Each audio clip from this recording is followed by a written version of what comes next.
Dans ce premier épisode du Nul FC, vous découvrirez les athlètes les plus redoutables de la planète, de vraies machines à tuer. Aussi agiles que débiles, voici la crème de la crème, des meilleurs nuls.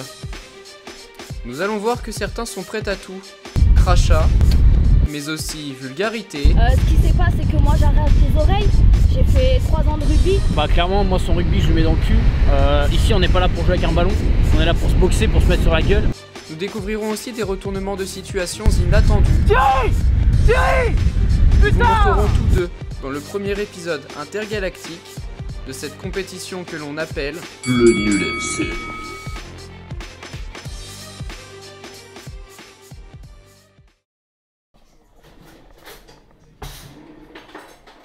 En ce mercredi 33 février, les athlètes préparent leur protège-dents avant le face-à-face tant attendu de leurs fans respectifs.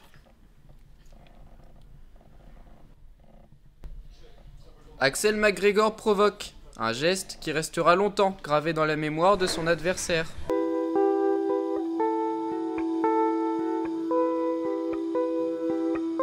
Nous nous retrouvons 258 ans plus tard. Les athlètes arrivent à Périgueux-sur-Mer, à bord de leur avion de ligne.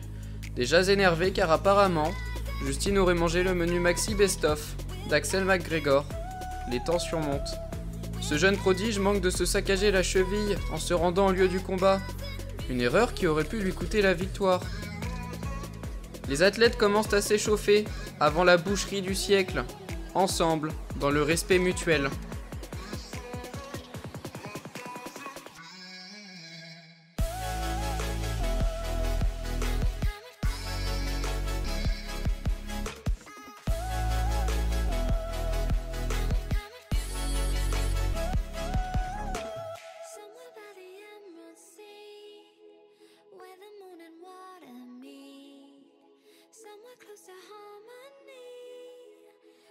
Les athlètes tracent l'octogone où aura lieu la dinguerie et prennent de l'énergie avant les interviews. Donc Justine Marc, comment vous vous sentez avant ce combat contre Axel? Là je suis en train de mettre mes gants, je suis à fond. D'accord. Je crois que ce petit bonhomme là d'1m70, ça va me faire peur. Mais moi je le défonce en fait. Axel McGregor? Non mais c'est bon, elle a cru que c'est parce que c'était une meuf que donc, j'allais me retenir. Mais pas du tout en fait. Pas du tout, moi c'est pas qui je suis. Moi j'ai fait 1 an de kickboxing et 2 ans de judo. Donc ça va pas le faire. Bah il n'y a même pas à prédire en fait, c'est sûr. Il sera KO. Ce qui s'est passé, c'est que moi j'arrache des oreilles. J'ai fait 3 ans de rugby. Je suis pas là pour cueillir des coquillages ou quoi. Voilà, donc vous avez vu l'interview de votre adversaire, qu'est-ce que vous avez à rétorquer? Bah clairement, moi son rugby je le mets dans le cul. Ici on n'est pas là pour jouer avec un ballon, on est là pour se boxer, pour se mettre sur la gueule. Et je pense qu'elle fera même pas un round. Justine, aka l'arracheuse d'oreilles, s'entraîne avec son entraîneur. Ou plutôt, lui anéantit complètement la mâchoire sinuso-postériale. Pour Axel, les ennuis commencent. Putain!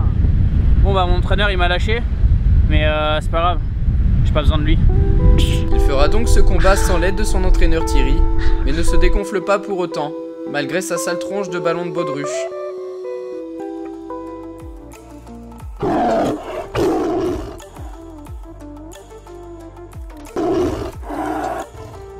Que la boucherie commence!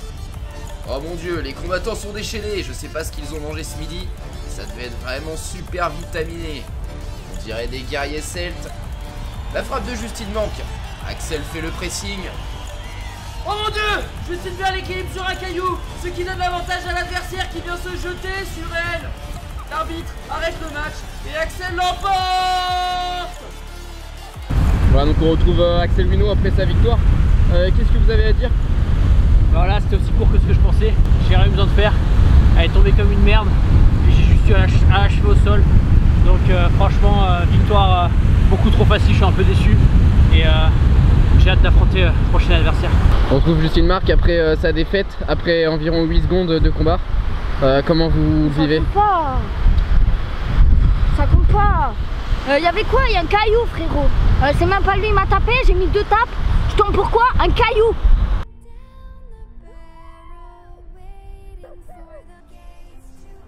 Ce que le vainqueur ne sait pas, c'est que Thierry est en train de s'échauffer pour venger son poulain, Justine Marc. Quintuple champion du monde de rien du tout, il nous explique ses motivations et ses ambitions, plus qu'ambitieuses. Mes gants là parce que Ma femme qui m'appelle Thierry, regarde les nouveaux champions. Non, moi ça me fait doucement rien. Ça me fait doucement rien. Les gars, ils ont une technique. Non. Là, j'ai vu Axel Wino, là, truc internet. Voilà, je sais pas mettre mes gants. De l'internet qui a gagné. Je pense que c'est pas une raclée que je vais mettre, mais.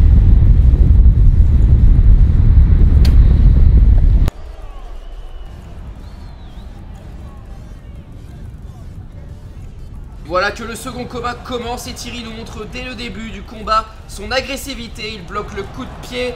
Axel rate son 360 no scope. Axel attrape Thierry par la fesse droite et l'emmène directement au sol pour peut-être, je ne sais pas, lui asséner des coups derrière la tête. Ils sont vraiment proches. Je crois qu'ils sont en train de se déclarer leur amour. Ce serait pas la Saint-Valentin aujourd'hui? Je crois bien que si. Oh my god! Le coude d'Axel vient s'écraser sur le crâne de Thierry. Bordel, ce combat ressemble vraiment à rien. Le premier round vient de se finir. Ah, je crois que Thierry est en train de tomber amoureux, j'en sais rien, mais ils sont vraiment ridicules ces deux gars. Bon, clairement, ce premier round, t'es pas ouf. Il me saoule. J'ai l'impression de me battre contre un ours. Le mec s'est pas resté debout, il est obligé d'aller au sol. Donc je vais adopter la stratégie de la soucoupe volante. Et normalement, le deuxième round, il fait pas long feu. Bah là, il m'a fait une technique indienne. Moi, je me suis entraîné en Thaïlande, donc ça colle pas. Je pense qu'il va utiliser la technique de la soucoupe. S'il me l'a fait, je suis mort quoi. Ma femme elle m'a regardé à la télé, elle m'a dit s'il fait de la soucoupe, t'es mort. Je lui ai dit écoute Martine, ce combat il est pour toi. Martine! Axel va-t-il exécuter la prise israélo-congolaise de la soucoupe volante? Le stress est à son comble pour ses adversaires de taille. Le gong retentit.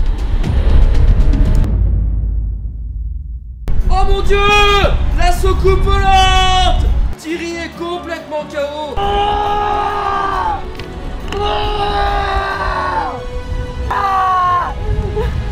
Oh regardez-le, il l'humilie en l'enterrant sous le sable.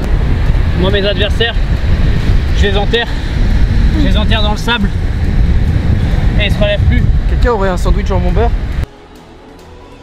Oh la vache, mais quel retournement de situation, c'est juste incroyable. Les athlètes se retrouvent dans le respect pour un dernier entraînement encore plus nul que tous les précédents. Regardez-moi ces images, c'est juste à couper le souffle. On se retrouvera dans la semaine 145 de l'année 2456 pour nous retrouver dans l'épisode 2 de cette compétition que l'on aime tant, que l'on appelle le Nul FC.